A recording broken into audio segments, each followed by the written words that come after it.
அதற்கு இயேசு, நான் அவர்தான், மனுஷகுமாரன் சர்வ வல்லவரின் வலது பாரிசத்தில் வீற்றிருப்பதையும் வானத்தின் மேகங்கள் மேல் வருவதையும் நீங்கள் காண்பீர்கள் என்றார்.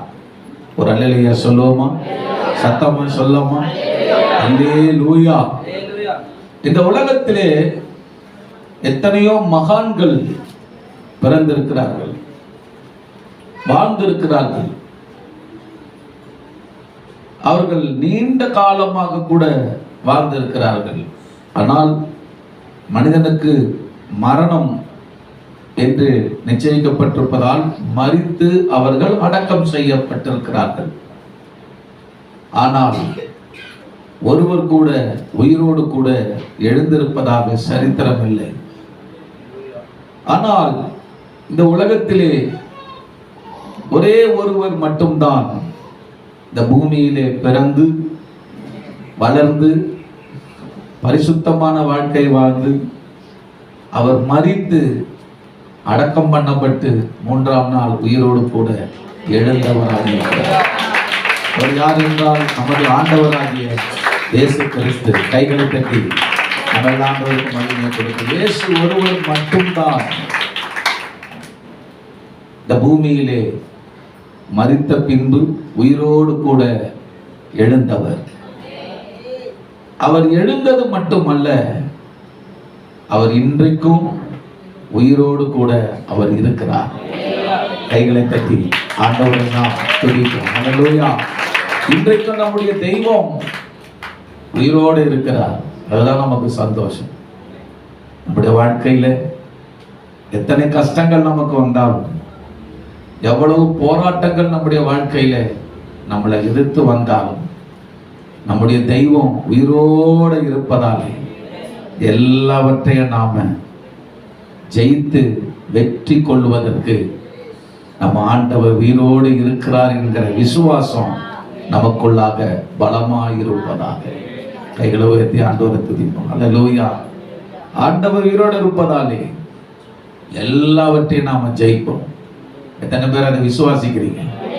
எத்தனை பேர் அதை ஆமேன் என்று ஆமோதித்து உங்க உள்ளத்துல ஏற்றுக்கொள்றீங்க? ஆமேன். அவர் உயிரோடு இருப்பதாலே உன் வாழ்க்கையில வருகிற எல்லா போராட்டத்தையும் நிச்சயமாய் நீ மேற்கொள்வாய். நீ அதை விசுவாசிக்க வேண்டும். இயேசு உயிரோடு இருக்கிறார் என்பதை நீ விசுவாசிக்கும் போது ஆண்டவர் உன் விசுவாசத்தின்படியே உன் போராட்டங்கள் நடுவிலே அவர் உயிரோடு இருக்கிறதை காண்பிப்பார். அல்லேலூயா. விசுவாசிக்கிறவர்களுக்கு எல்லாம் ஆகும். நம்முடைய ஆண்டவர் உயிரோடு இருக்கிறார். வெளிப்படுத்தல் விசேஷம் 1ஆம் அதிகாரம் 18ஆம் வசனத்தை வாசிக்கும் போது, மரித்தேன் ஆனாலும் இதோ சதா காலங்களும் உயிரோடு இருக்கிறேன். ஆங்கிலத்திலையும் சேர்த்து போட்ட நல்லா இருக்கும். மரித்தேன், இயேசு சொல்றார், மரித்தேன் ஆனாலும் இதோ சதா காலங்களிலும் உயிரோடு இருக்கிறேன். கைகளை தட்டி இயேசுவுக்கு நாம் மகிமை கொடுப்போம். ஹல்லேலூயா. I am he that lived and was dead, and behold, I am alive for evermore. Amen. And have the keys of hell and of death. மரணத்துக்கும் பாதாளத்துக்கும் உரிய திறவுகோல்களையும் நான் உடையவராக இருக்கிறேன் என்று இயேசு சொல்லுகிறார். 1 கொரிந்தியர் 15ஆம் அதிகாரம் 3ஆம் வசனம், 4ஆம் வசனம், 5ஆம் வசனத்தையும் ஒருவர் படியுங்கள். நான் அடைந்தும் உங்களுக்கு பிரதானமாக ஒப்புவித்ததும் என்னவென்றால் கிறிஸ்துவானவர் வேத வாக்கியங்களின்படி நமது பாவங்களுக்காக மரித்து அடக்கம் பண்ணப்பட்டு வேத வாக்கியங்களின்படி 3ஆம் நாளிலே உயிர்த்தெழுந்து கேபாவுக்கும் பின்பு 12 தரிசனமானார். வசனத்தை நல்லா கவனிங்க. அவர் மரித்து நம்முடைய பாவத்துக்காக அவர் மரித்தார். அவர் அடக்கம் பண்ணப்பட்டு 3ஆம் நாளில் வேதம் சொல்லுகிறது உயிரோடு கூட எழுந்து எனக்கும் 12 என்ன செய்தாராம்? கேபாவுக்கும் 12 தரிசனமானார் என்று எழுதப்பட்டிருக்கு. அப்ப இயேசு என்னவா இருக்கிறார்? என்னவா இருக்கிறார்? அவர் உயிரோடு எழுந்ததை அநேகர் பார்த்தார்கள். கைகளை உயர்த்தி கர்த்தரை துதிப்போம். நீ ஆராதிக்கிற தெய்வம் உயிரோடு இருக்கிறதை அந்த நாட்களிலே அநேகர் பார்த்தார்கள். கண்கூடாக இயேசு உயிரோடு இருப்பதை பார்த்தார்கள். உன் ஆண்டவர் இன்றைக்கும் உயிரோடு இருக்கிறார். பக்கத்தில் இருக்கவங்கள பார்த்து உயிர் மீட்சியா சொல்லு, உன் ஆண்டவர் உயிரோடு இருக்கிறார், உயிரோடு இருக்கிறார், உயிரோடு இருக்கிறார். அல்லேலூயா. எபிரேயருக்கு எழுதின நிருபம் 4ஆம் அதிகாரம் 14ஆம் வசனத்தை வாசிங்கள். வானங்களின் வழியாய் பரலோகத்திற்கு போன, வானங்களின் வழியாய் பரலோகத்துக்கு போன தேவகுமாரனாகிய இயேசு என்னும், தேவகுமாரனாகிய இயேசு என்னும் மகா பிரதான ஆசாரியர் நமக்கு இருக்கிறபடியினால், மகா பிரதான ஆசாரியர் நமக்கு இருக்கிறபடியினால் கைகளை தட்டி ஆண்டவருக்கு நன்றி சொல்லும். அல்லேலூயா. மகா பிரதான ஆசாரியராய் இயேசு இருக்கிறபடியால் அப்படின்னு போட்டு, அவர் உயிர்த்தெழுந்த பின்பு இப்ப எப்படி இருக்கிறாராம்? எப்படி இருக்கிறாராம்? வசனத்தை கேட்டீங்களே, எப்படி இருக்கிறார்? மகா பிரதான ஆசாரியராய் அவர் இருக்கிறார். அவர் இருக்கிறார். என்னவா இருக்கிறார்? டியூட்டி என்ன? மகா பிரதான ஆசாரியராக வானத்தில் பிதாவினுடைய வலது பாரிசத்தில் அவர் இருக்கிறார். ஆண்டவருக்கு மகிமை உண்டாகட்டும். அல்லேலூயா. ஆண்டவருக்கு ஸ்தோத்திரம் செலுத்துவோம். ஆமென். இந்த வசனங்கள் எல்லாம் நம் இயேசு உயிரோடு கூட இருக்கிறார் என்று உறுதியான நம்பிக்கையை நமக்கு கொடுக்கிறது. இந்த செய்தியிலே உயிரோடு ஒருவர் இருப்பார் என்றால் நிச்சயம் அவர் ஏதோ ஒன்று செய்து கொண்டு தான் இருப்பார். அப்படிதானே? நீங்க நம்மளும் உயிரோடு இருக்கோம், ஏதாச்சும் ஒன்று செய்துகிட்டு இருக்கிறோமா? செய்துகிட்டு இருக்கிறோமா? இப்போ உயிரோடு இருக்கிறதால தான் நீங்க சேர்ல உட்காந்துக்கிட்டு இருக்கிறீங்க, செய்துகிட்டு இருக்கிறீங்க. ஏதோ எழுந்திருந்தா என்ன செய்யறீங்க? எழுந்திருக்கிறீங்க. உட்காருன்னு என்ன செய்யறோம்? உட்காருங்க. எப்படி அதை செய்யறீங்க? நீங்க உயிரோடு இருக்கிறீங்க. ஆமே. பக்கத்தில் இருக்கப்பா சொல்ல, நீங்க உயிரோடு இருக்கிறீங்க. சில ஆளுக்கு அதிகம் சொல்ல வேண்டியதான், நீங்க உயிரோடு இருக்கிறீங்க. ஆமே. ஆண்டவருக்கு ஸ்தோத்திரம். அல்லேலூயா. நம்ம உயிரோடு இருக்கிறதால தான் செய்யறோம். அதே போலத்தான் ஆண்டோட பிள்ளைகளே, இயேசு உயிரோடு இருக்கிறார் என்றால் இப்பொழுதும் அவர் ஊழியம் செய்கிறார். இப்பொழுதும் அவர் தன்னுடைய பிள்ளைகளாய் இருக்கிற நமக்கு அவர் ஊழியம் செய்து கொண்டிருக்கிறார். உயிர்த்தெழுதலை பற்றி நிறைய செய்தியை நம்ம பார்த்திருப்போம். ஆனா உயிர்த்தெழுந்த ஆண்டவர் இப்ப நமக்காக என்ன செய்து கொண்டிருக்கிறார் என்கிற செய்தியை நம்ம கேட்டது கொஞ்சம் தான். ஆண்டவர் உயிரோடு, ஒரு மனிதன் உயிரோடு இருப்பான் என்றால் அவன் ஏதாவது ஒன்று செய்து கொண்டிருப்பான். அவனுக்கு பேர் தான் உயிரோடு இருக்கிறன்னு அர்த்தம். செத்து போன ஒரு மனிதன் எதையுமே என்ன செய்ய முடியாது, செய்ய முடியாது. அவன் படுத்த நிலைமையில தான் இருப்பான். அவன் சிரின்னு சொன்னா சிரிக்க மாட்டான், எழுந்து நடனா எழுந்திருக்க மாட்டான், எதையுமே சொன்னா ஒண்ணுமே செய்ய மாட்டான். புரியுது? அவன் தான் யாரு? செத்த நிலைமையில இருக்கிற மனிதன். ஆனா நம்முடைய ஆண்டவர் அந்த நிலையிலே இப்பொழுதும் இல்லை. அல்லேலூயா. அவர் இப்ப எந்த நிலையில தான் இருக்கிறார்? உயிர்த்தெழுந்த நிலையிலே அவர் இருக்கிறார். அவர் நல்லா கிரியை செய்கிற தேவன். உன் வாழ்க்கையிலே ஆண்டவர் நல்ல உன்னை விடுதலையின் பாதையிலே நடத்துவதற்கு அவர் உயிரோடு இருக்கிறார். உன் கண்ணீரை துடைப்பதற்கு அவர் உயிரோடு கூட இருக்கிறார். உன்னை பலப்படுத்துவதற்கு அவர் உயிரோடு இருக்கிறார். உன்னை உயர்ந்த அடைக்கலத்திலே கொண்டு வருவதற்கு அவர் உயிரோடு கூட இருக்கிறார். உன்னுடைய வாழ்க்கையில வருகிற பிசாசுகளின் போராட்டத்தில் இருந்து உன்னை விடுதலையாக்குவதற்கு ஆண்டவர் இன்றைக்கும் உயிரோடு இருக்கிறார். அவர் இன்றைக்கு மட்டும் உயிரோடு இல்லை. நாம் இந்த பூமியிலே மரித்து நாம் அடக்கம் பண்ணப்படலாம். ஆனால் நாம் ஆராதனை செய்கிற தெய்வம் அவருக்கு இனி மரணம் என்பதே இல்லை. அவர் சதா காலங்களும் உயிரோடு கூட இருக்கிறவர். ஒரு சந்ததிக்கும் அவர் உயிரோடு கூட இருக்கிறவர். அவர் இனி இருக்கிற காலம் எல்லாம் நமக்காக கிரியை செய்து கொண்டே இருக்கிற ஒரு நல்ல ஆண்டவர். அதனால் இத்தனை போராட்டங்களிலே நீங்க சிக்கிக் கொண்டு இருந்தால், எவ்வளோ பிரச்சனைகளில் நீங்க இருந்தாலும், இன்றைக்கு ஆண்டவருடைய ஆவியானவர் உங்களோடு கூட பேசுகிற காரியம் என்ன? நீ ஏன் சோர்ந்து போகிறாய்? நீ ஏன் பயப்படுகிறாய்? நான் உயிரோடு கூட இருக்கிற தெய்வம் அல்லவா? நான் உயிரோடு கூட இருக்கிறேன்.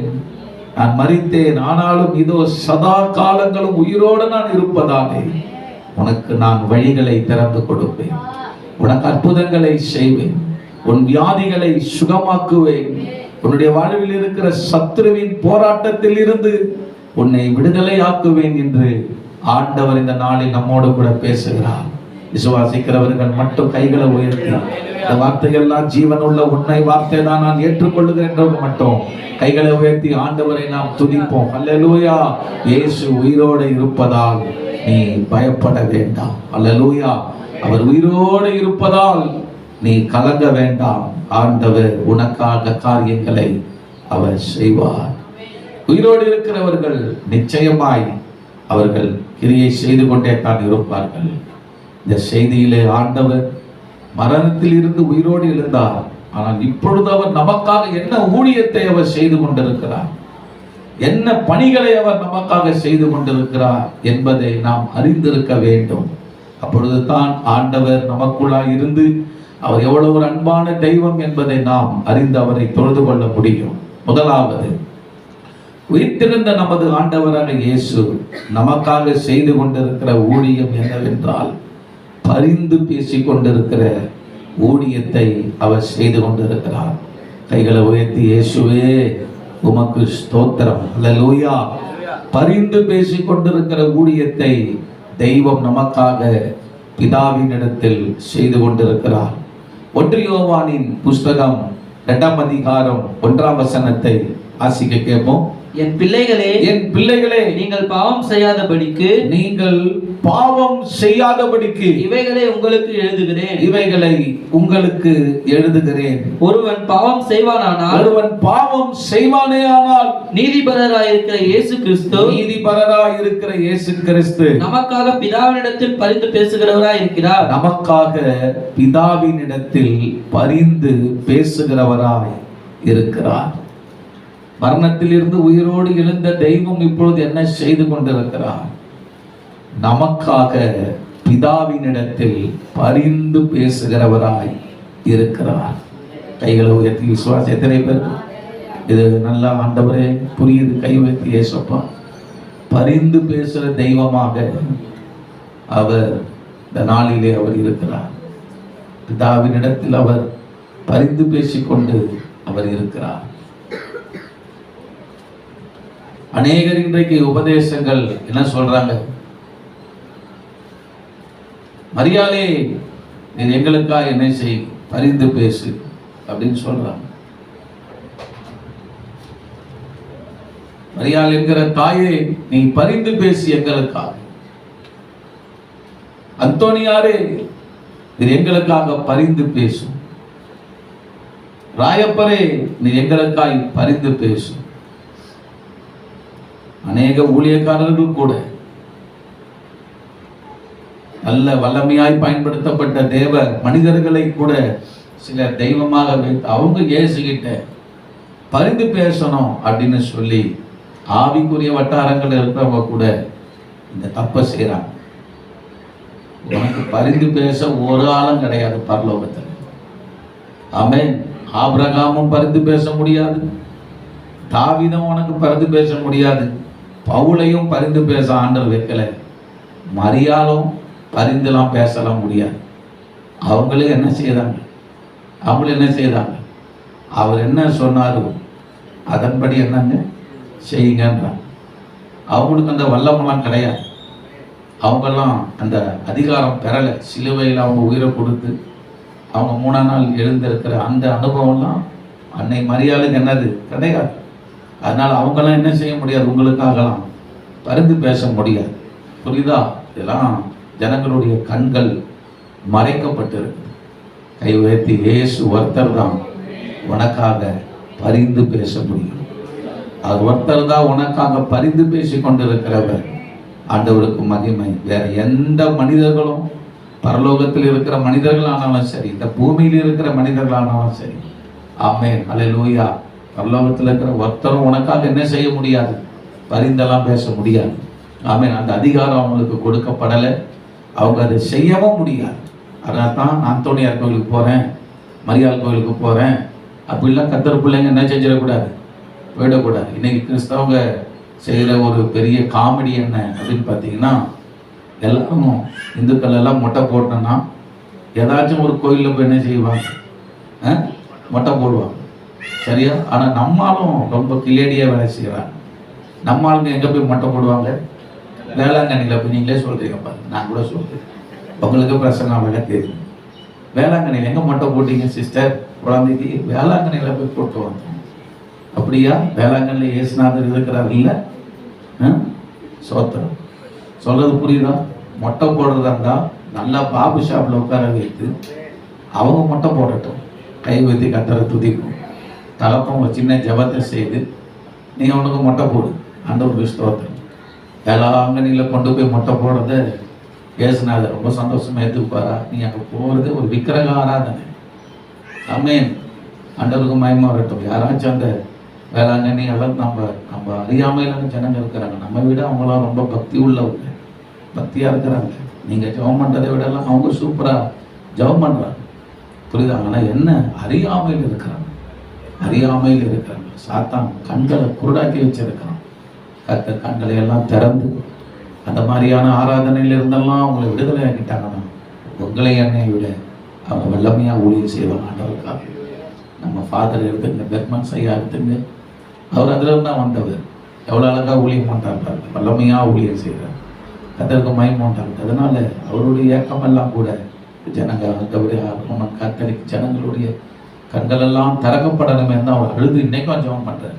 அதனால கத்தர் பிள்ளைகளே, இந்த மரியாள் வணக்கம், இந்த சூசையப்பர், ராயப்பர், அந்தோனியார் கோயில், இதெல்லாம் என்ன செய்யக்கூடாது? கத்தர் பிள்ளைங்க என்ன பண்ணக்கூடாது? சத்தமாக சொல்லுங்க, போகக்கூடாது. ஏதோ ஒரு டூர் மாதிரி போய் பார்த்துட்டு வரீங்களா? சரி, சோத்திரம், ஆமென், ஆண்டவருக்கு மயமாட்டாங்க. ஆனால் அங்கே தான் கடவுள் சாமி இருக்கிறாங்க. மரியாதை எனக்காக பரிந்து பேசும், அந்தோனியாரே எனக்காக பரிந்து பேசும். அவங்க உண்மையாகவே உயிரோட இந்த பூமியில் உங்ககிட்ட வந்த சொன்னால் அவங்க சொல்லுவாங்க, நான்லாம் பரிந்து பேசலாம், என்கிட்டலாம் நீ என்ன செய்யாதப்பா, நீ அதெல்லாம் சொல்லாத, நீ அதான் ஜெபம் பண்ணாத, வேஸ்ட்டு. உனக்குன்னு பரிந்து பேச 1 யோவான் 2:1 படி, நல்லா படி. இயேசு ஒருத்தர் தான் உனக்காக பிதாவின் இடத்துல பரிந்து பேச முடியும். கைவேட்டி கத்தரை துதிப்போம். ஹல்லேலூயா, ஆமென். ஆண்டவருக்கு மகிமை. My little children, these things write I up unto you, that you sin not. And if any man sin, we have an advocate with the Father, Jesus Christ the righteous. Hallelujah.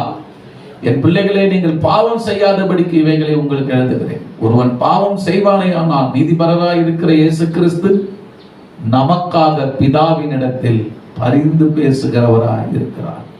இயேசு ஒருத்தர் தான் பரிந்து நமக்காக பேசக்கூடிய வல்லமையுடையவர். 2 கைகளை உயர்த்தி எல்லா இயேசுவை நம்ம எல்லாரும் துதிப்போம். இயேசுவே, நீர் எங்களுக்காக பரிந்து பேசுகிறதற்காக ஸ்தோத்திரம்.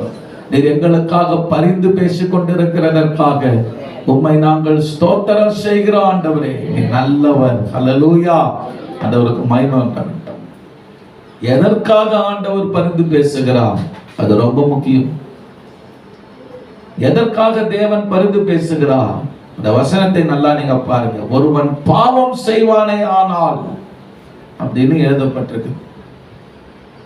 1 யோவான் 2ஆம் அதிகாரம் 1ஆம் வசனம். என் பிள்ளைகளே, நீங்கள் பாவம் செய்யாதபடிக்கு இவைகளை உங்களுக்கு எழுதுகிறேன். என் பிள்ளைகளை என்று சொல்லும் போது ரட்சிக்கப்பட்ட ஞானஸ்நானம் எடுத்து சபையிலே அங்கத்தினராக இருக்கிற விசுவாசிகளை குறிக்கிறது. வெளியே இருக்கிற ஆளு கிடையாது. ரட்சிக்கப்பட்ட கர்த்தர் பிள்ளைகள், சபையார், அவங்களதான் பார்த்து யோவான் சொல்ற, என் பிள்ளைகளே, நீங்கள் பாவம் செய்யாதபடிக்கு இவைகளை உங்களுக்கு எழுதுகிறேன். என்ன எழுதுறாரா?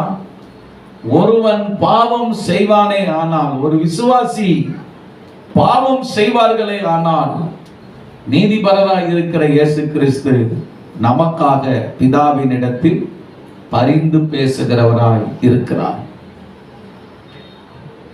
விசுவாசிகள் பாவம் செய்ய முடியுமா? விசுவாசிகள் நம்ம எல்லாம் ரட்சிக்கப்பட்டோம், நம்ம எல்லாம் பாவம் செய்ய முடியுமா? முடியுமா? முடியாது. முடியும். அசனாதான் சொல்லு, நீங்கள் பாவம் செய்யாதபடிக்கு இவைகளை எழுதுகிறேன். ஒருவன் பாவம் செய்வானே ஆனால், ரட்சிக்கப்பட்ட பிள்ளை ஒருத்தன் பாவம் செய்வானே ஆனால் அப்படின்னா வாய்ப்புகள் உண்டு. நீ பாவம் செய்வதற்கு என்னது வாய்ப்புகள் உனக்கு உண்டு. நீ ஞானஸ்நானம் எடுத்தாலும் பாவம் செய்ய என்ன இருக்குது, உனக்கு வாய்ப்புகள் உண்டு, வாய்ப்புகள் வரும். இப்படி பாவம் செய்யும் போது என்ன ஆகும்? பாவத்தின் சம்பளம் என்னது? மரணம். இந்த பூமியிலேயே ரட்சிக்கப்பட்டு நாம் பாவத்தை செய்வோம் என்று சொல்லும்போது கட்டாயமாக அதற்குரிய தண்டனையை இந்த பூமியில நாம் பெற வேண்டிய சூழ்நிலையில தான் கட்டாயம் அது இருக்கும். ஆனா அந்த பாவத்துக்கான தண்டனையை கர்த்தருடைய பிள்ளைகள் நாம் பெறக்கூடாதபடிக்கு நம்முடைய தெய்வமாக இயேசு பிதாவினிடத்தில் பரிந்து பேசுகிறார். கைகளை உயர்த்தும். வச்சு பாருங்க, நம்ம செய்த ரட்சிக்கப்பட்டு நாம செய்கிற பாவங்கள் இதெல்லாம் தெய்வத்துக்கு தெரியாதுன்னு நாம நினைக்கிறோமா? நல்லா தெரியும். ஆனா தண்டனை இன்னும் வரலையே. நானே நல்லா தானே இருக்கிறேன் பாவம் செய்துட்டு, ஆனா தண்டனை இன்னும் வரலையே அப்படின்னு சிலர்லாம் நம்ம ரொம்ப தைரியமா இருக்கலாம். நடக்கிறது என்ன தெரியுமா? நீ அழியாதபடிக்கு ஒருத்தர் உனக்காக பரிந்து பேசிக் கொண்டிருக்கிறார். கைகளை உயர்த்தும். கைகளை நல்லா உயர்த்தி, இந்த தெய்வம் பரிந்து உனக்காய் பேசுறவன் என்னைக்கோ நாம செத்து போயிருக்கோம் தெய்வ கோபத்தாலே. ஆனால் ஒரு நல்ல தெய்வமாக இயேசு உனக்காக எனக்காக பாவம் செய்யாதபடிக்கு, அந்த தெய்வ கோபம் பாவத்தின் நிமித்தம் நம்ம மேலே வந்து விடாதபடி. ஏன்னா பிதாவானவர் யாரு? நீதியின் தெய்வம். நீதிபரராயிருக்கிற அந்த பிதாவினிடத்தில் இயேசு தன்னுடைய ரத்தத்தை எடுத்துக்கொண்டு, என் பிள்ளையை பிதாவே நீ தண்டிக்க விடாதே, தண்டித்து விடாதே என்று என்ன சொல்றார்? பரிந்து பேசிக் கொண்டிருக்கிறார். பரிந்து பேசிக் கொண்டிருக்கிறார். அதனால தான் நாம என்ன செஞ்சுட்டு இருக்கிறோம்? இன்னைக்கும் உயிரோடு இருக்கிறோம். இல்லைன்னா நம்ம செய்கிற அந்த பாவங்களுக்கும் என்னைக்கோ நம்ம எல்லாரையும் கத்தரனே செய்து அடிச்சு போட்டுருக்கோம்.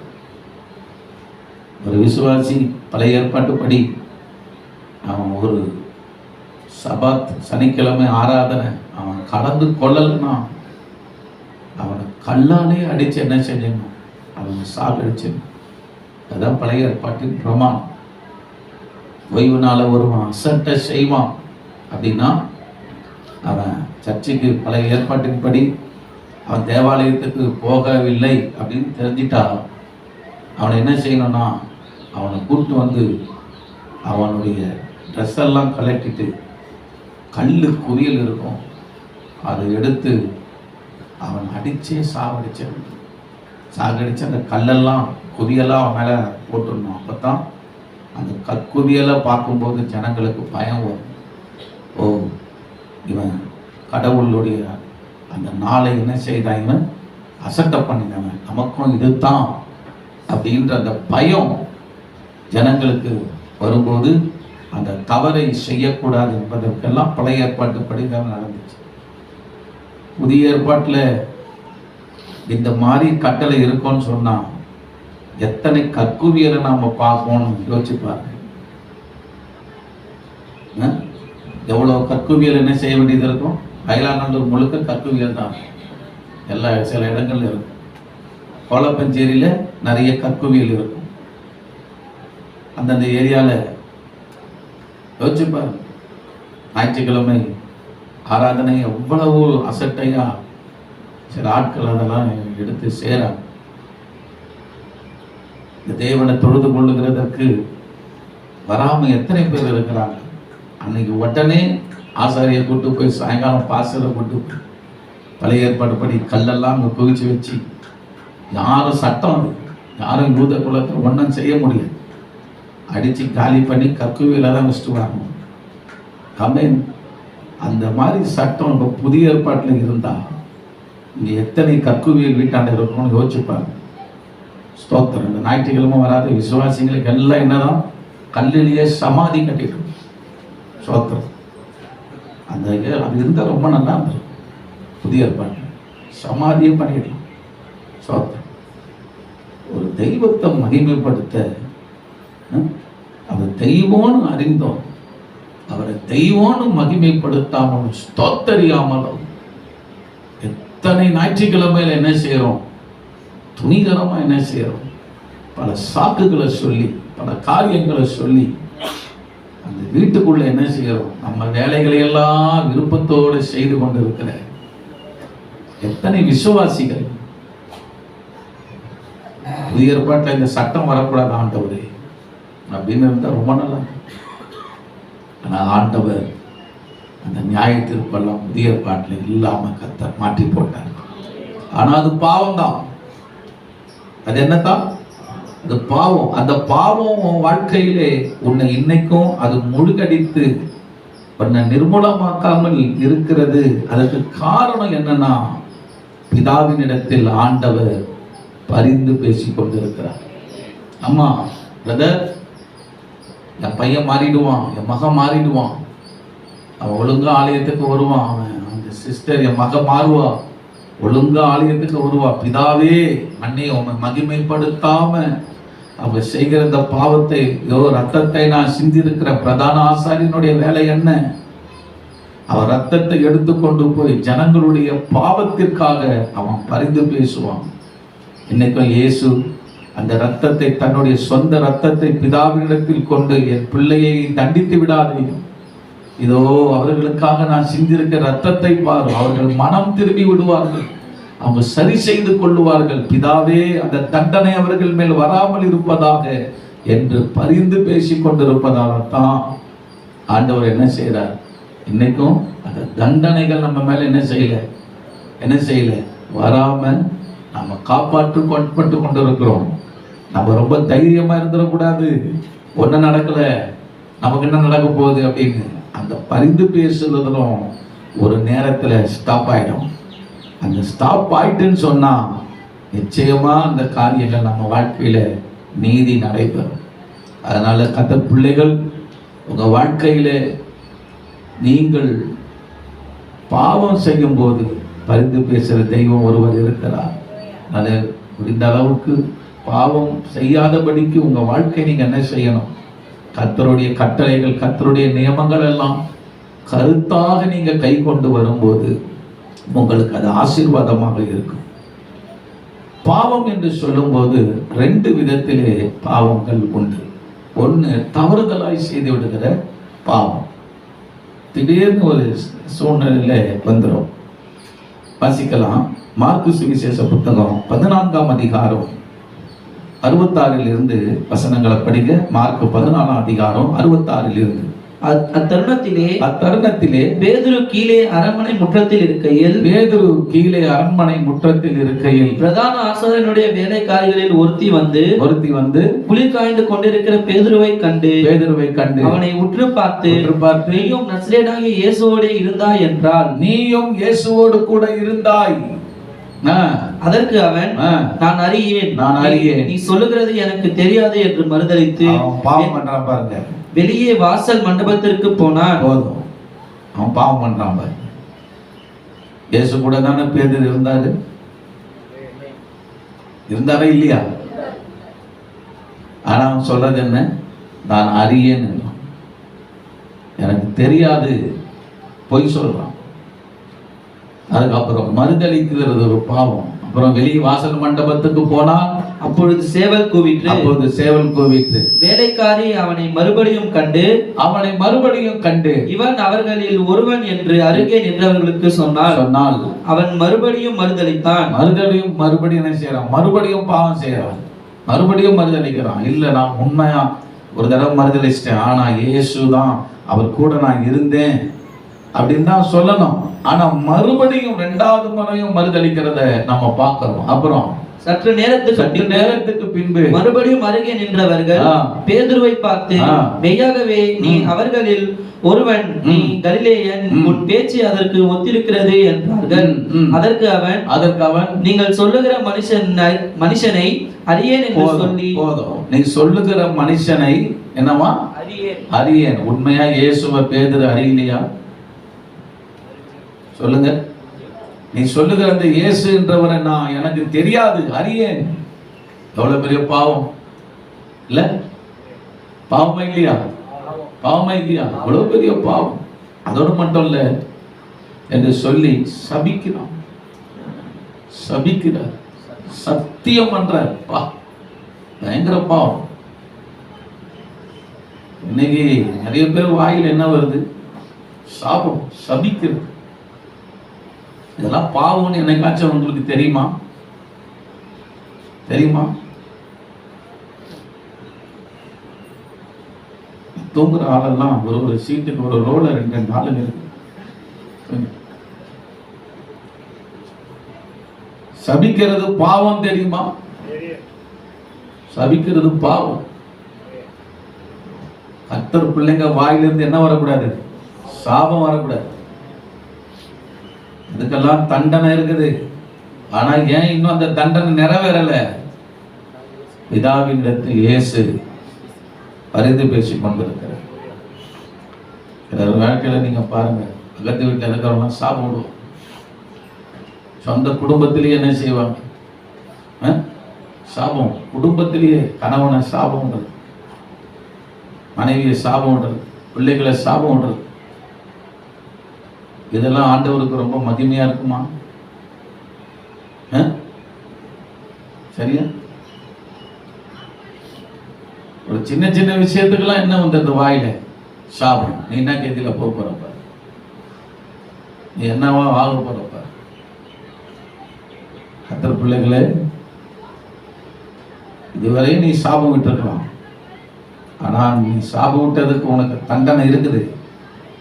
ஆனா அந்த தண்டனை இன்னும் நிறைவேறாம இருக்கிறதுக்கு பிதாவினிடத்தில் ஒருவர் உனக்காக ரெக்கமெண்ட் பண்ணிட்டு இருக்கிறார், கலந்து பேசி கொண்டிருக்கிறார். நீ துணிகரமாக செய்யாத. நீயும் கிறிஸ்தவர்கள் சபிக்க உன்னை ஆண்டவர் அழைக்கிறார், ஆசீர்வதிக்க உன்னை அழைத்தார். கைகளை வைத்து கத்தருக்கு உன் சத்துருக்களை என்ன செய்? ஆசீர்வதி என்ற சத்துருவை தானே நம்ம பார்த்து சாப்பிடுவோம். சத்துருவை என்ன செய்? ஆசீர்வதி என்ற. அந்த அளவுக்கு நம்முடைய இருதயம் கர்த்தருக்குள்ளாக சரியாக வைத்திருக்கணும். கர்த்தருக்குள்ளலாம் நம்ம இருதயம் எல்லாம் இல்லைன்னா சாபம் தான் வரும். நீ ஆண்டவருக்குள்ள இருக்கிறாய் என்பது எதை வைத்து நீ கண்டுபிடிக்க முடியும்? உன் வாழ்க்கையில நீ யாரையும் சபிக்க மாட்டே. கர்த்தருடைய உண்மையான பிள்ளைகள் நிச்சயமாக சாப வார்த்தை வராது. அந்த மாதிரியான வார்த்தை பேசியிருந்தா நீ மூட்டை மூட்டையா சேர்த்து வச்சிருக்க அர்த்தம். ஒரு நாள் வரும். ஆனா இப்பயே நீ அதை மனம் திரும்பி சரி பண்ணிக்கிட்டா, பிதா தெய்வம் உன்னை பரிந்து பேசி கொண்டிருக்க உனக்காக பிதா கிட்ட அதை சரி பண்ணிக்கிட்டீங்கன்னா அந்த சாபத்தில் இருந்து நீ வெளியே வந்து விடலாம். கைகளை வைத்து ஆண்டவரத்தில் பரிந்து பேசுவதால் அது ஸ்டாப்பா இருக்குது. சத்தியம் பண்ணவும் பேதுரு சத்தியத்தை செய்யற எவ்வளவு பெரிய பாவம். சில ஆளு நீங்க பாருங்க, அப்படியே உறுதியா பேசும், நம்பிடலாம். சொல்றது என்ன செய்யலாம்? அப்படியே சத்தியமாங்க, சத்தியமாங்க, உண்மையா, சத்தியமா. ஆனா நீ அங்க உள்ள போய் பார்த்தா அவ்வளவு பொய்யா இருக்கும். யாரையா மாத்திரம் எதுக்கு அந்த பொய் சத்தியம்? உலகாத செய்யலாம். நான் கர்த்தர் பிள்ளைக்கு என்ன செய்யக்கூடாது? பொய் சத்தியம் பண்ணக்கூடாது. கை வைத்து கர்த்தரை துதிப்போம். உள்ளதை உள்ளதென்றும் இல்லதை இல்லதென்றும் சொல்லுங்கள். இதற்கு மிஞ்சி ஒன்று நீங்க சொல்வீர்களால் அது தீமையாக எண்ணப்படும். அப்போ எவ்வளவு பொய் சத்தியம். சில ஆளு எப்படி இருக்கும், பைபிள் எடுத்து காட்டும், பைபிள் மேலே சத்தியம் பண்ணும், பைபிள் மேலே என்ன கேட்டா ஒரு உணர்ச்சியில பண்ணிட்டேன், உணர்ச்சியில வந்து கணத்துல குச்சிருவியா?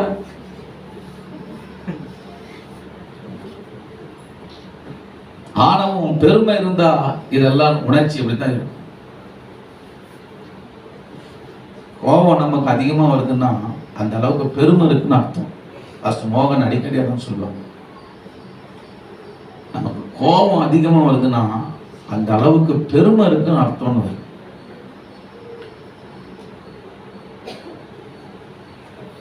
நமக்கு கோபம் எந்த அளவுக்கு இல்லையோ அந்த அளவுக்கு உன் வாழ்க்கையில தாழ்மை இருக்குன்னு அர்த்தம். உணர்ச்சியில செஞ்சுட்டேன். என்ன உணர்ச்சியில செய்த? சரி பண்ணணும். இதெல்லாம் வாழ்க்கையில மாற்றணும். இந்த பைபிள் எடுத்து காட்டி சத்தியம் பண்றது. யாராவது ஒரு பாவம் பக்கத்துல பெத்த புள்ளதான் இருக்கும். இந்த புள்ள தலைமையில சத்தியமா, ஏன்னா இது சாக போறது, அது முன்னா சாக போறோம், சத்தியமா இந்த புள்ள மேல சத்தியமா அப்படின்னும். இதெல்லாம் உலகத்தால் செய்யலாம். அவங்க அறியாமல் செய்யறாங்க. கத்தப்புள்ள ஒரு நாளை இதை செய்கிறாங்க.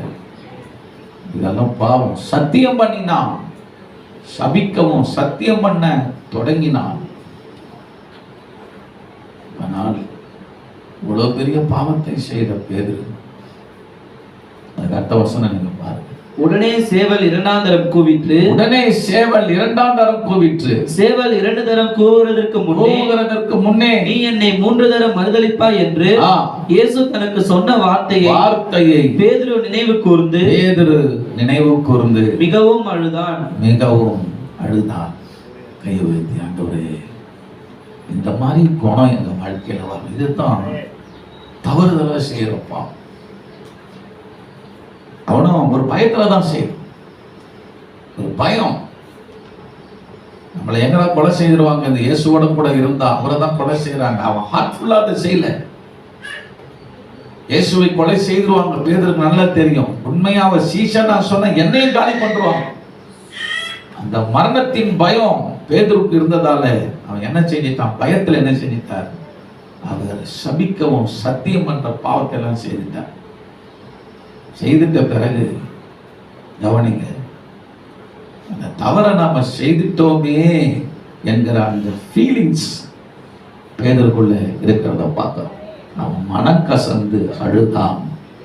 கைகளை வைத்து கத்தரை, நீ பாவம் தவறுதலாய் செய்து விடுகிறாய் என்பது ஒரு பக்கம் அது கொஞ்சம் கஷ்டம்தான். ஆனாலும் தேவன் அப்படி செய்த மனிதனை தண்டித்து விடவில்லை. நல்ல கவனிங்க. இந்த இடத்துல உண்மையாவே பேதுரு அழல, மனம் கசந்து அழலன்னா கண்டிப்பா பேதுருக்கு ஆபத்து வந்துடும். ஆனா அந்த தப்பை நாம செஞ்சிட்டோமே, ஐயோ நம்ம தெய்வத்தை நாம மறுதளிச்சிட்டோமே, அந்த மனசாட்சியில அவன் குத்தப்படணும். இதுதான் என்னது? தவறுதலாய் செய்து விடுகிறப்பா. வேணே செய்யல, வேணே போயிட்டு பிரதான ஆசாரியிட்ட யூதாஸ் சொன்னாங்க, நேரா போய் அவரை நான் காட்டி கொடுக்குறது, எனக்கு எவ்வளவு காசு கொடுக்குறீங்க, இது என்னதான் ஏன்னா துணிகரம் அதை எடுத்து வருவோம். ஆனா பேதுரு அப்படி கிடையாது. அந்த சூழ்நிலைக்குள்ள அவன் தள்ளப்படுறான். சூழ்நிலைக்குள்ளாக போகும்போது ஒண்ணுமே அவருக்கு பயம் வந்துடுச்சு, புரியல. நான் இயேசுவோட கூட இருந்தேன்னு சொன்னா போடு, முதல்ல இவன் தலையை விட்டு. அதுதான் அந்த உயிர் பயத்துக்கு என்னதான் பயந்துகிட்டு தான் இப்படி தவறுதலா என்ன செஞ்சிட்டா? பாவம் பண்ணிட்டா. ஆமென். அதற்கு ஸ்தோத்திரம். மனசாட்சியிலே குத்தப்பட்டது.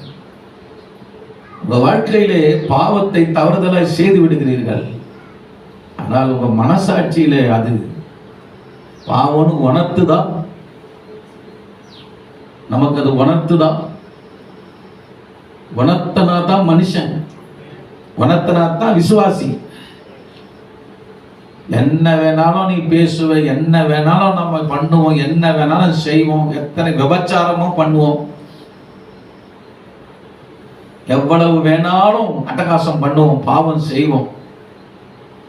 ஆனா ஒரு உணர்த்துற ஒரு உள்ளம் மனசுக்குள்ள உணர்த்து அந்த மனசாட்சியில உனக்கு உருவாகி ஐயோ நம்ம அப்படின்ற வரலன்னா நீ ஆபத்தான டேஞ்சர் கண்டிஷன்ல நீ இருக்கிறன்னு அர்த்தம். உங்க வாழ்க்கையில உங்க மனசாட்சி எப்போ பாவத்தை நீங்க செஞ்சிட்டீங்கன்னா உடனே என்ன செய்யணும்? உன் மனசாட்சி ஒண்ணு குத்தி கிழிக்கணும். ஆமென். மனசாட்சி குத்தி கிழிக்கணும். அதுதான் நீ கர்த்தருக்குள்ள சரியா இருக்கிற என்பது அடையாளம். நீ துணிவா எல்லா பாவத்தையும் செஞ்சுட்டு என்ன ஒன்ன கேட்க ஆள் இல்லை, அது 2வது லிஸ்ட் அது வருது. அவன் நிலைமை என்ன? இன்னைக்கும் நம்ம சபையில இருக்கிற கர்த்தர் பிள்ளைகளை நம்மளை கர்த்தர் நேசிக்கிறார். கை வைத்து கர்த்தர் நீங்க நேசிக்கிறதால தான் நம்மள என்ன செஞ்சுக்கிட்டு இருக்கிறோம்? உயிரோடு இருக்கிறோம். ஒரு தெய்வம் நமக்காக இயேசு பரிந்து பேசி கொண்டிருக்கிறார். உயிர்த்தெழுந்த தெய்வம் இன்னைக்கு அவர் நமக்காக செய்கிற ஊழியம் என்ன? என் பிள்ளையை தண்டித்து விடாதீரும் பரிந்து பேசி கொண்டு இருக்கிறார்.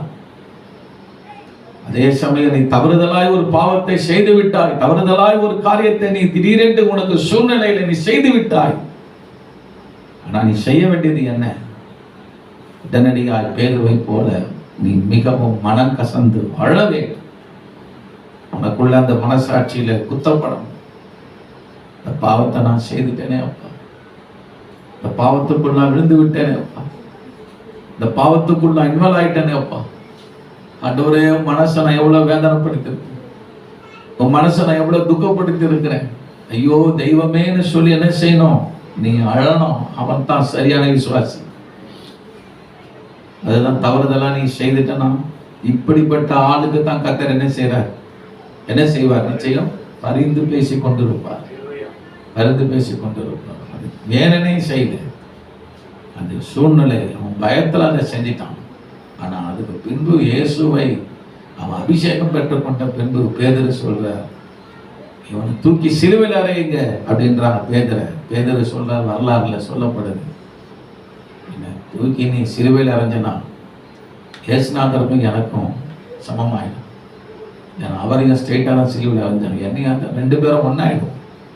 அவர் சிலுவையில் அரைஞ்சதை நான் தகுதி இல்லாத, அதனால நீங்கள் என்ன செய்யுங்கன்னா என்னை தலைகீழாக சிலுவையில் அரைங்க, கை வைத்து கத்துறதுக்கு அப்படி உயிரை கொடுத்தார் இயேசுவுக்காக. நம்மளை கத்த பிள்ளைகளே துணிகரமாக, அதாவது பாவம் செய்கிறோம், ஏதாச்சும் அப்படி செய்திடற ஒரு பாவம். உதாரணத்துக்கு இப்போ 2 வீலர்ல நம்ம போறோம், ஏதோ செய்ய ஒரு ஆக்சிடென்ட் ஆயிடும். அதுவும் என்னதான், அது பேர் என்னதான்? ஆக்சிடென்ட். வேணுனே சாகசம் பண்றதுக்கு இந்த பிரிட்ஜில் இருந்து பாரு, அப்படியே நாம் ரைஸ் பண்ணி அந்த பிரிட்ஜுக்கு தாவரம் பாரு அப்படின்னு வேணுனே துணிகரமா அவன் செய்யறான். அப்படின்னா என்னத்தான்? விழுந்தாத அது டேஞ்சர் தான், என்னைக்கு இருந்தாலும் ஒரு நாளைக்கு அது என்னதான் செய்யும், அது ஆபத்து தான். அதுவும் என்னதான், அப்படி ஒரு ஆபத்து வந்துச்சுன்னா ஆக்சிடென்ட், அது பேர் ஆக்சிடென்ட் தான். வித்தியாசம் இருக்குது. இப்போ ஒரு எலக்ட்ரிஷியன் ஒர்க் பண்ற, அவர் வேலை செய்யும் போது திடீர்னு ஏதோ ஒரு தெரியாம ஏதோ ஒன்று கரண்ட் ஷாக் வந்துட்டார். அதுவும் என்னதான்? Current shock. அது மூலம் தீக்காயம் ஏற்பட்டுச்சு. உண்மையாவே இந்த ஒயரை நான் எங்க வேணாலும் சொல்லுவேன், நான் கிங்கு பயங்கரமான கிங்கு, எனக்கு ஒன்றும் ஆகாதுன்னு சொல்லிட்டு தைரியமா துணிகரமா அங்கங்க போய் சொல்லுவேன். அதுல கரண்ட் ஷாக் அடிச்சா அதுவும் என்னதான்? தீக்காயம் ஏற்படதான் செய்யும். 2 வித்தியாசம் இருக்கு. இந்த பாவம் பேதுரு செய்த பாவம் என்ன? அவன் சூழ்நிலையில ஏதோ என்ன செஞ்சிட்டான். ஆனா அதுக்கு பின்பு அவர் மனம் திரும்பி அழற. உன் வாழ்க்கையில நீ ஏதோ சூழ்நிலையில நீ செய்திருக்கலாம், ஆனா உனக்காக உண்மையா தெய்வம் பரிந்து பேசுற, அதுக்கெல்லாம் கட்டாயமான பனிஷ்மெண்ட் உண்டு. ஆனா அந்த பனிஷ்மெண்ட் வராம இருக்கிறதுக்கு காரணம் என்ன? பிதாவினிடத்தில் இயேசு இப்பொழுது பரிந்து பேசிக் கொண்டிருக்கிறார்.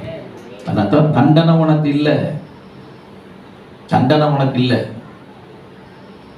அவர் பரிந்து பேசுறத நிறுத்திட்டார்னா மேட்ரு முடியும். ஆனா என்ன, அதுக்குள்ள நீ மனம் திரும்பணும் அப்படின்னு ஆண்டவர் விரும்புறார். ஆமென், ஆமென். மனம் திரும்பணும்னு விரும்புறார். 2வது ஒரு பாவம் இருக்குது, அதுதான் என்னன்னா பயங்கரமானது, துணிகரம். துணிகரமா என்ன செய்யறது? பாவம் என்ன ஆயிட போகுது, என்ன பாவம் செஞ்சா என்ன ஆயிட போகுது பார்த்துடலாம், என்ன ஆக போகுது, என்ன கடவுள் பண்ற போற, அதுதான் என்னது? துணிகரம். அந்த பாவத்தை மட்டும் தயவு செய்து என்ன செஞ்சிடாதீங்க. அதுக்கு பிதா பரிந்தெல்லாம் பேச மாட்டேன், அது வேற ஒண்ணு இருக்குது. எபிரேயருக்கு இருக்கும் 10ஆம் அதிகாரம் 25 to 28 வரை.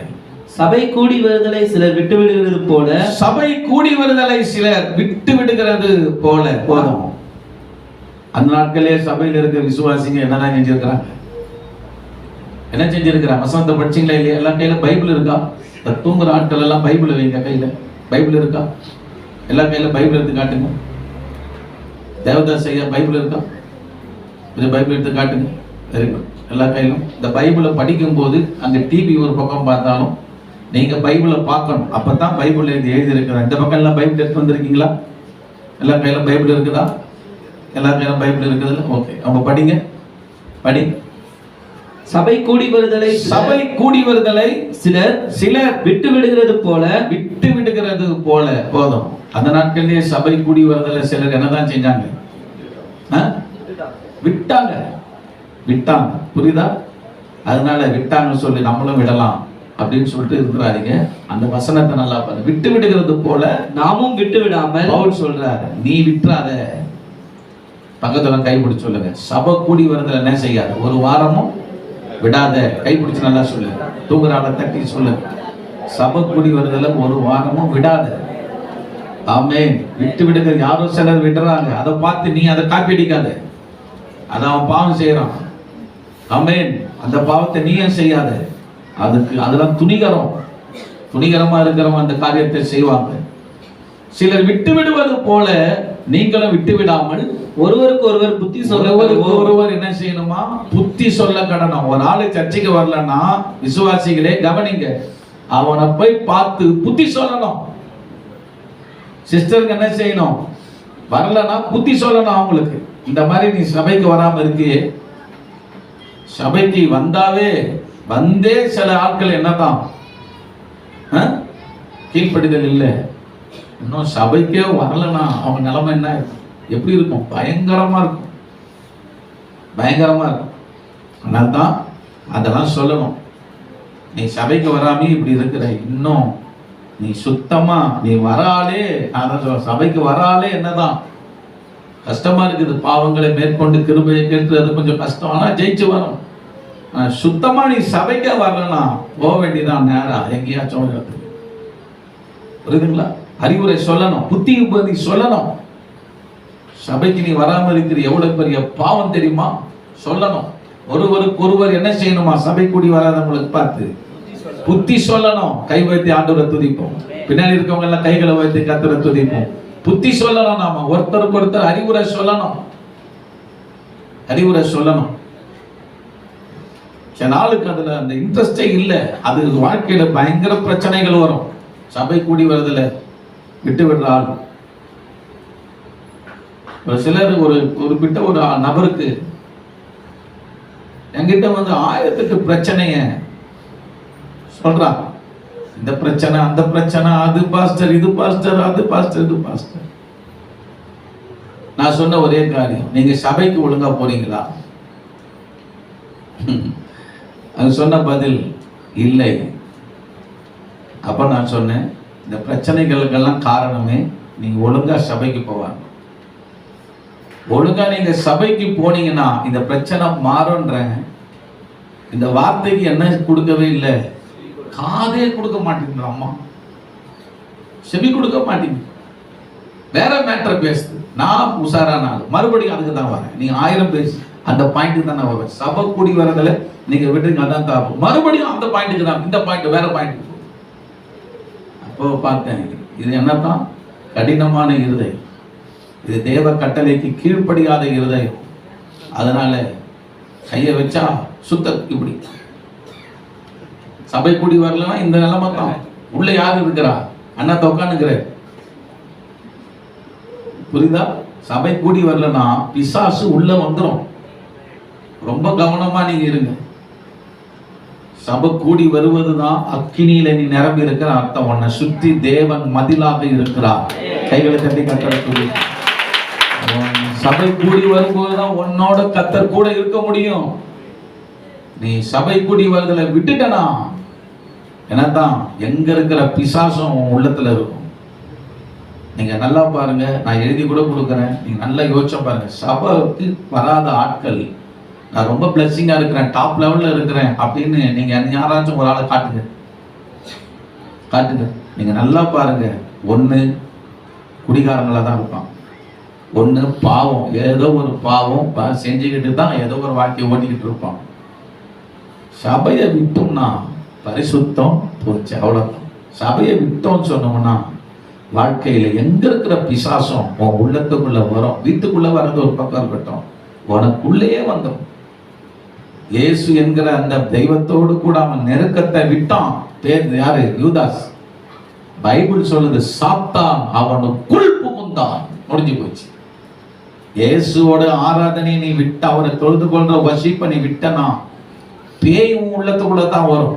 பிசாசு உள்ள புகுந்துரும். உள்ள பிசாசு புகுந்துட்டுனா முடிவு என்னவா மாறிச்சு? அவன் நான்று கொண்டு செத்தான் அப்படின்னு போட்டிருக்கு. அவன் உள்ள வந்துட்டானா சூசைடுக்கு தான் நேரம் நடத்திடுவான். அதெல்லாம் சபை கூடுறதெல்லாம் நீங்க சாதாரணமா எடுத்துக்காதீங்க. சபை கூடுறது நமக்கு எவ்வளவு பெரிய பாதுகாப்பு. கைகளை உயர்த்தி விசுவாசிக்கிறவங்க மட்டும் கை உயர்த்தி. சபை கூடி வருவதுதான் உன் குடும்பத்தை கர்த்தர் உன்னை பாதுகாக்கிறார். உனக்கு எந்த ஆபத்தும் வராமல் கர்த்தர் உன்னை விடுவிக்கிறார். இல்லை என்றால் சாத்தான் என்றைக்கோ உன்னை நிர்மூலமாக்கி போட்டிருப்பான். சபை கூடி வருதலை விட்டுவிடக் கூடாது. சபை கூடி வருதலை சிலர் விட்டு விடுகிறது போல நீங்களும் விட்டு விடாமல் ஒருவருக்கு ஒருவர் புத்தி சொல்ல கடவும். நாளானது சமீபித்து வருகிறது, எவ்வளவாய் பார்க்கிறீர்களோ அவ்வளவாய் புத்தி சொல்ல வேண்டும். 26ஆம் வசனம். சத்தியத்தை அறியும் அறிவை அடைந்த பின்பு நாம் மனப்பூர்வமாய் பாவம் செய்கிறவர்களாய் இருந்தால், கவனிங்களேன், சத்தியத்தை அறிகிற அறிவை அடைந்த பின்பு. இயேசுதான் மெய்யான தெய்வம். எத்தனை பேர் இங்க இருக்கிறவங்க இந்த சத்தியத்தை நீங்க அறிந்திருக்கிறீங்க? அவர்தான் எல்லா மகிமைக்கு பாத்திரர். அவர்தான் சர்வத்தையும் சிருஷ்டித்தவர். அவர்தான் இந்த உலகத்தில் அவர் மகிமையாக இந்த உலகத்துல உன் பாவத்துக்காக உயிர் கொடுத்து உயிரோடு எழுந்தவர். சீக்கிரம் வரப்போகிறார். எத்தனை பேர் அதை நம்புறீங்க? அவர் தானே. இப்ப இந்த சத்தியம் உங்களுக்கு தெரிஞ்சிச்சுல, எல்லாரும் கை தூக்கணும். சத்தியம் தெரிஞ்சிச்சு. சத்தியத்தை அறிகிற அறிவை அடைந்த பின்பு, இந்த நாலேஜ் எல்லாம் உனக்கு நல்லா வந்துடுச்சு, இந்த அறிவெல்லாம் உனக்கு நல்லா வந்துடுச்சு. வந்துட்ட பின்பு என்ன போட்டிருக்குது? சபையில் இருக்கிற நாம் மனப்பூர்வமாக பாவம் செய்கிறவர்களாய் இருந்தால், முதல்ல பாவம் செய்கிறத நாம பார்த்தோம். பேதுரு சூழ்நிலை நிமித்தம் என்ன செஞ்சிட்டார்? பாவம் பண்ணிட்டார். ஆனா இங்க என்ன போட்டிருக்குது? எல்லாம் உனக்கு தெரியுது, ஒரு சூழ்நிலையும் உனக்கு இல்ல, எல்லாம் சாதகமா தான் இருக்குது. ஆனா நீ என்ன செய்யற? என்னடா ஆயிட போகுது பாவம் பண்ணா? என்ன ஆயிட போகுது பாவம் பண்ணா? ஒரு வாரம் சர்ச்சைக்கு போனா என்ன ஆயிட போகுது? என்ன ஆயிட போகுது? விபச்சாரம் பண்ணா என்ன ஆயிட போகுது? குடிச்சா என்ன ஆக போகுது? என்ன ஆயிட போகுது? பொய் சொன்னா என்ன ஆக போகுது? சபிச்சா என்ன ஆக போகுது? கோல் பண்ணா என்ன ஆக போகுது? கோல் சொன்னா என்ன ஆயிட போகுது? திருடின என்ன ஆயிட போகுது? சண்டை, ஒருவருக்கு ஒருவர் சண்டை போட்ட என்ன ஆயிட போகுது? புரியுதா? இதெல்லாம் என்னதான்? துணிகரம். துணிகரம். சத்தியத்துக்கு ஒப்பு கொடுக்கலன்னா என்ன வந்துடும்? என்ன வந்துடும்? துணிகரம் வரும். அப்ப துணிகரமாக மனப்பூர்வமா ஒன்ன எனக்கு ஆயிடாதியா, யார் என்ன அசைச்சிக்க முடியும்? நான் பண்ணுவியா? இதென்னது? இதென்னது? மனப்பூர்வமா. அவ சூப்பரா மனப்பூர்வமா மனப்ப பண்ணு, ஒன்னா போறதுல பண்ணு. அதுதான் மனப்பூர்வம். மனப்பூர்வமா பாவம் வரத்த என்னது செய்வானே. ஆனால் வசனம் என்ன போட்டிருக்குது?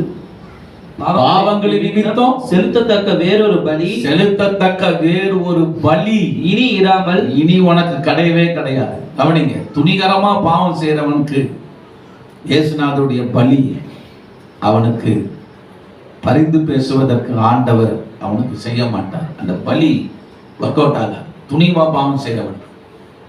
ஏன்னா அவனுக்கு தெரியும், என் பாவத்துக்காக உயிர் கொடுத்துட்டார், ரத்தம் சிந்தித்தார் என்று தெரியும். தெரிஞ்சும் அதே பாவத்தை துணிகரமாய் ஒருவன் செய்து கொண்டிருப்பானால் இனி அவனுக்கு ஒரு பலி கிடையவே கிடையாது.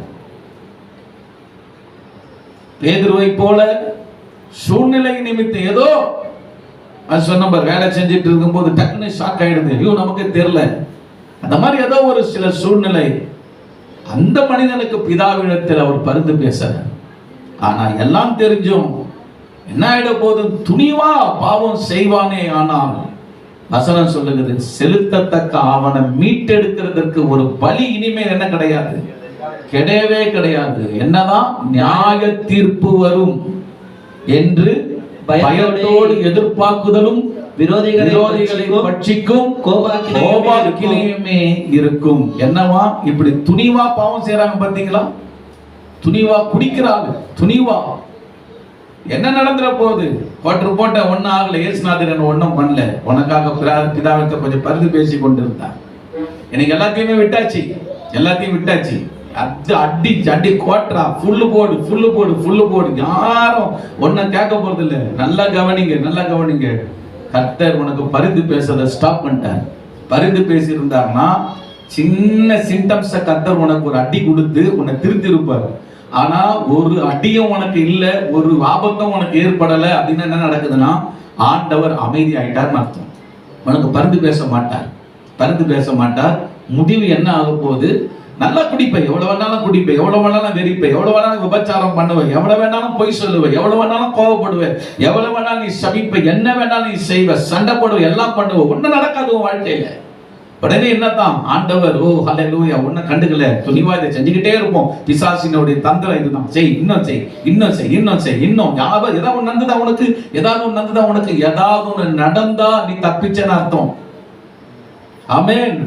ஏதாவது ஒன்று நாம தவறு செய்யும் போது நமக்கு நடந்தால் தெய்வம் நமக்காக பரிந்து பேசி சின்ன சிக்ஷை அனுப்பி நம்மளை சரி செய்கிறார்னு அர்த்தம். ஒண்ணுமே உனக்கு நடக்கலன்னு சொல்லும் போது தான் நீ ஆபத்துக்குள்ள இருக்கிறன்னு அர்த்தம்.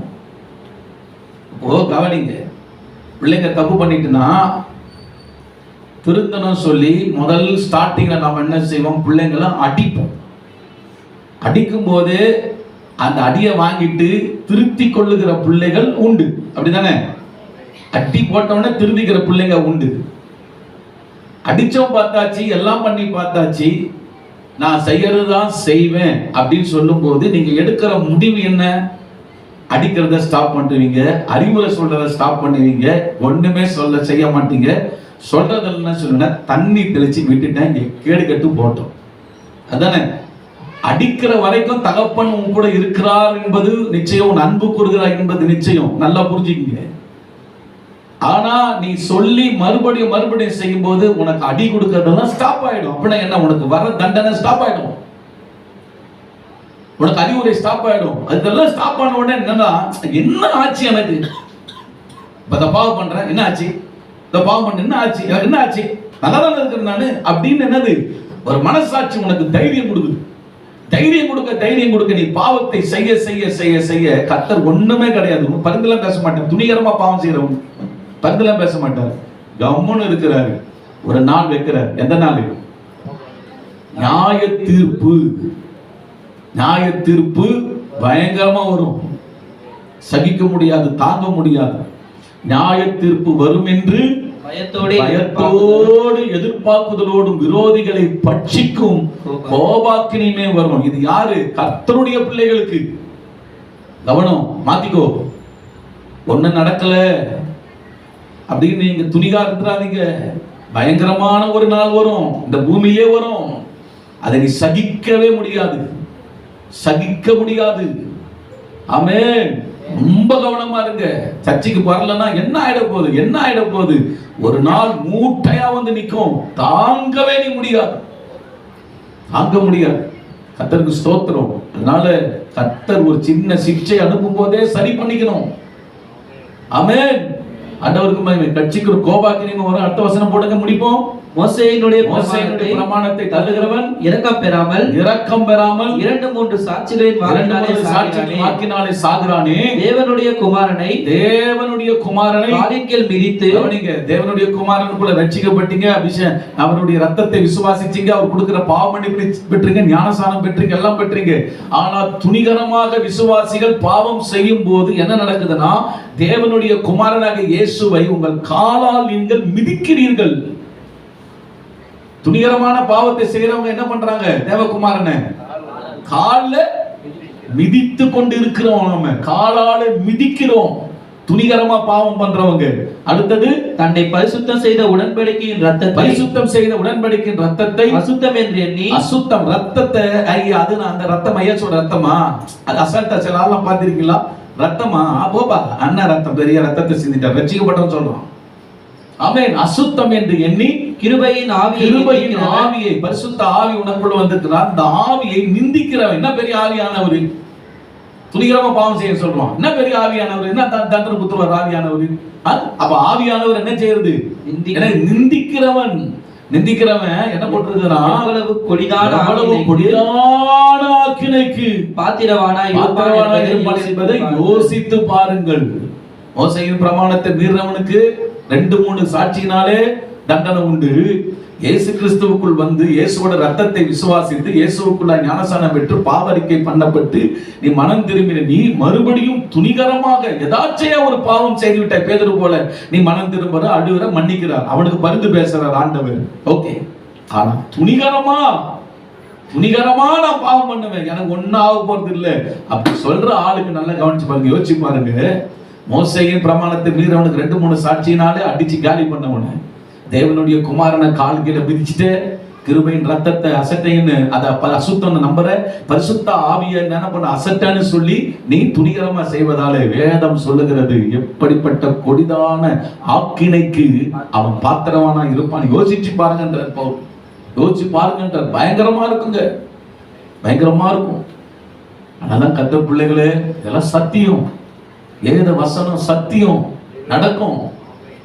தேவ ஜனமே, தெய்வம் ஒருவர் இருக்கிறார். அந்த தெய்வத்துக்கு பயந்து நடக்க கர்த்தர் நம்மை அழைத்திருக்கிறார். உன்னுடைய ஏதோ சூழ்நிலையில் செய்த பாவத்துக்காக நிச்சயம் நீ மனங்கசந்து அழும்போது கர்த்தர் உனக்காக பரிந்து பேசி அந்த பாவ தண்டனை கர்த்தர் உன்னை விடுவிக்கிறார். ஆனால் துணிகரமாக பாவம் செய்வோமேனால் அந்த தண்டனை பயங்கரமாக நம்முடைய வாழ்க்கையில வரும், இந்த பூமியிலும் வரும்.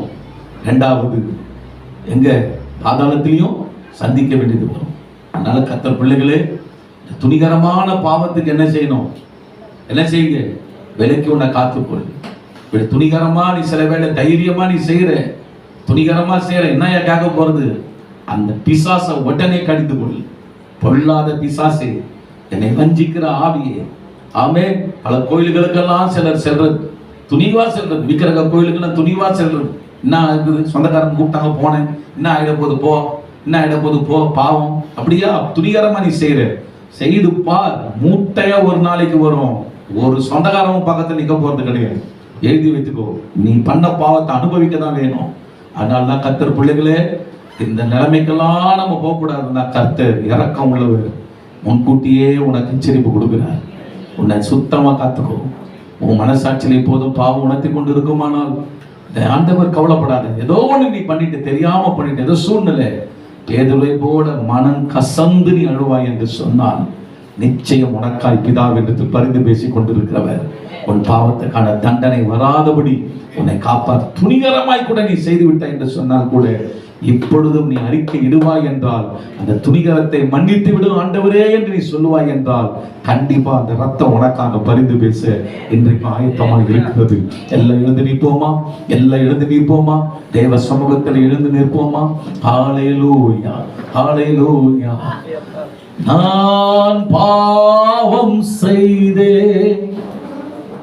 உம்மை நோக செய்தே, உம்மை தேடாமல் வாழ்ந்து வந்தே, என்னை மன்னியும் தெய்வமே. கரங்களை உயர்த்தி கேட்போம், ஆண்டவரே, அந்த மாதிரியான தவறுதலாய் நீ செய்த பாவமானாலும் சரி, துணிகரமாக நீ செய்து விட்ட பாவமானாலும் சரி, இன்றைக்கும் என் ஆண்டவருடைய ரத்தம் உனக்காய் பரிந்து பேசிக் கொண்டிருக்குது. சகோதரனே, சகோதரி, அன்று சொல்லுங்க, ஐயா என்னை மன்னிச்சிருங்கப்பா, என்னை மன்னிச்சிருங்கப்பா. என் ஆண்டவர் உயிர்த்து எழுந்த பின்பு எனக்காய் செய்கிற ஊழியம், பரிந்து பேசிக் கொண்டிருக்கிற ஊழியம், பரிந்து பேசிக் கொண்டிருக்கிற ஊழியம். வாலிபனே, உனக்காய் ஆண்டவர் பரிந்து பேசிக் கொண்டிருக்கிறார். வாலிப தங்கச்சியே, உனக்காய் ஆண்டவர் பரிந்து பேசிக் கொண்டிருக்கிறார். அவர் பரிந்து பேசிக் கொண்டிருப்பதாக தான் நீ பிழைத்துக் கொண்டிருக்கிறாய். ஆமே. இந்த நேரத்தில் ஒரு மனம் திரும்புதலோடு கூட கரங்களை உயர்த்தி ஆண்டவரை நோக்கி, இயேசுவே என் தெய்வமே, என்மேல் மனம் இறங்கும். 2 கரம் உயர்த்தி சொல்லுங்க, இயேசுவே என் தெய்வமே, என்னேல் மனம் இறங்கும். நான் பாவம் செய்தேன், உம்மை நோக செய்தேன். நான் பாவம் செய்தேன், உம்மை நோக செய்தேன். உம்மை தேடாமல் வாழ்ந்து வந்தேன். உம்மை தேடாமல் வாழ்ந்து வந்தேன். என்னை மன்னியும் தெய்வமே, என்னை மன்னியும் தெய்வமே. அநியாயம் செய்தேன், கடும் கோபம் கொண்டேன். அநியாயம் செய்தேன், கடும் கோபம் கொண்டேன். பிறர் வாழ்வை கெடுத்தேன் ஐயா, பிறர் வாழ்வை கெடுத்தேன் ஐயா. என்னை மன்னியும் தெய்வமே, இந்த ஒரு விசை மன்னியுமே. இயேசுவே என் தெய்வமே,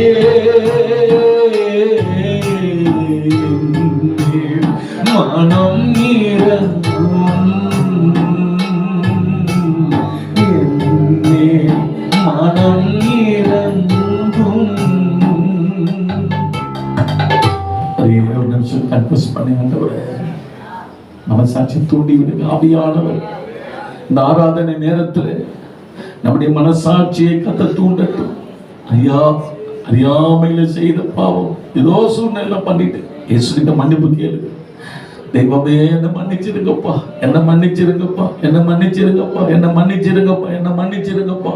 நல்ல வாய் திறந்து வாய் திறந்து வாய் திறந்து கேளுங்க, வாய் திறந்து கேளுங்க, வாய் திறந்து கேளுங்க. ஆமென். துணிகரமா கூட சில வேளை நீ செஞ்சிட்டு எந்த தண்டனையும் வரப்போறது இல்லை. இன்னைக்கு கத்த சொல்ற எச்சரிப்பின் வார்த்தை, தண்டனை உனக்கு வரும் வரும். இதுதான் உனக்கு நேரம், இதுதான் உனக்கு நேரம், இதுதான் உனக்கு நேரம். நியாய தீர்ப்பு வரும் என்று எழுதப்பட்டிருக்கிறது. அந்த நியாய தீர்ப்பிலிருந்து தப்பித்துக் கொள்ள இதோ உன்னை நேசிக்கிற தேவன் உனக்கு ஒரு எச்சரிப்பின் சத்தத்தை கொடுக்கிறார். உனக்கு ஒரு எச்சரிப்பின் சத்தத்தை கொடுக்கிறார். உன்னை மீட்டிருக்கிற தேவன் உனக்கு ஒரு எச்சரிப்பின் சத்தத்தை கொடுக்கிறார். உன்னை சரி செய்து கொள், சரி செய்து கொள். கல்வாரி சிலுவை அண்டையிலே ஓ கதறி அழு. ஆண்டவர் உன் பாவத்தை மன்னிக்கட்டும். துணிகரமாய் செய்த பாவங்களை தாவீது சொல்லுகிறார், நான் துணிகரமாய் பாவம் செய்வேன் என மன்னித்து விடும். துணிகர பாவங்களுக்கெல்லாம் வாய் திறந்து மன்னிப்பு நீ கேட்கும் போது நிச்சயம் ஆண்டவர் உனக்காய் பரிந்து பேசி இன்னைக்கு நீ ஆலயத்தை விட்டு போகும்போதே அந்த தண்டனை உன்னை விட்டு நீக்கி போடுகிறார். அந்த தண்டனை சாபம் உன்னை விட்டு நீங்குகிறது. பிசாசு உன்னை பிடிக்க முடியாது, உன் குடும்பத்தை பிடிக்க முடியாது. அநேகர் மேல் இருக்கிற கட்டுகள் அறுக்கப்படுகிறது. அநேகருக்குள் இருக்கிற பொல்லாத பிசாசு வெளியே வருகிறது. அநேகர் மனம் திரும்புவீர்கள். தேவ மகிமை உன்னை தொடுகிறது. விடுதலை விடுதலை விடுதலை. உன்னை இருக்கிற சாபம் உன்னை விட்டு வெளியேற போகிறது. அறிக்கை அறிக்கை அறிக்கை அறிக்கை. உன்னை இருக்கிற தண்டனை உன்னை விட்டு வெளியே போகிறது. தேவ தொடுதல் உண்மை வருகிறது. நல்ல தகப்பனே, மகிமையான நேரத்தில் உங்கள் பிள்ளைகளை ஆசீர்வதித்தாலும் இயேசுவின் நாமத்தில் பிதாவே ஆமென். என் ஆத்துமாவே கர்த்தரை ஸ்தோத்திரி, என் முழு உள்ளமே பரிசுத்த நாமத்தை ஸ்தோத்திரி. என் ஆத்துமாவே கர்த்தரை ஸ்தோத்திரி. கர்த்தர் செய்த சகல உபகாரங்களை மறவாதீங்க. வலது கை நெஞ்சில் இடது கை நெஞ்சில் வைங்க, வலது கை தலைமையில் வைங்க. ஆமென். ரித்திகா அவருடைய தாய்க்காக எல்லாம் ஒரு நிமிஷம் ஜெபம் பண்ணுவோம். ஆண்டவரே, உடல்ல சுகவீனத்தோடு ஹாஸ்பிட்டல் அட்மிட் பண்ணப்பட்டிருக்கிற மகளுடைய தாய் கர்த்தர் நல்ல சுகத்தை கொடுங்க. லட்சுமி என்ற சகோதரி கர்த்தாவே சுகமாக்கி படுக்கையிலிருந்து மகளை எழுப்புங்கப்பா. கர்த்தருடைய வல்லமை மகளை சந்திக்கட்டும் ராஜா. கர்த்தர் அற்புதம் செய்கிறதற்காக நன்றி. இயேசுவின் நாமத்தில் பிதாவே ஆமென் ஆமென். இடது கை நெஞ்சில் வைங்க, வலது கை தலைமையில் வைங்க. கர்த்தர் உன்னை ஆசீர்வதித்து காக்க கடவர். கர்த்தர் தம்முடைய முகத்தை உன்னை பிரகாசிக்க பண்ணி உன்மேல் கிருபையாய் இருக்க கடவர். கர்த்தர் தம்முடைய முகத்தை உன்னை பிரசன்னமாக்கி உனக்கு சமாதானம் கட்டளையிட கடவர். நம்முடைய கர்த்தராகிய இயேசுவின் கிருபையும் பிதாவாகிய தேவனுடைய அன்பும் ஆவியானவரினுடைய நெருங்கிய ஐக்கியமும் இயேசு வருகிறவரை நம் அனைவரோடு கூட என்றென்றைக்கும் இருப்பதாக. ஆமென். ஆமென். God bless you sisters. God bless you brothers. கர்த்தர் உங்களை ஆசீர்வதிப்பார். ஒருவரை வாழ்த்துங்கள். தேவக்கரம் உங்களோடு கூட இருப்பதாக. இரண்டாவது ஆராதனைக்கு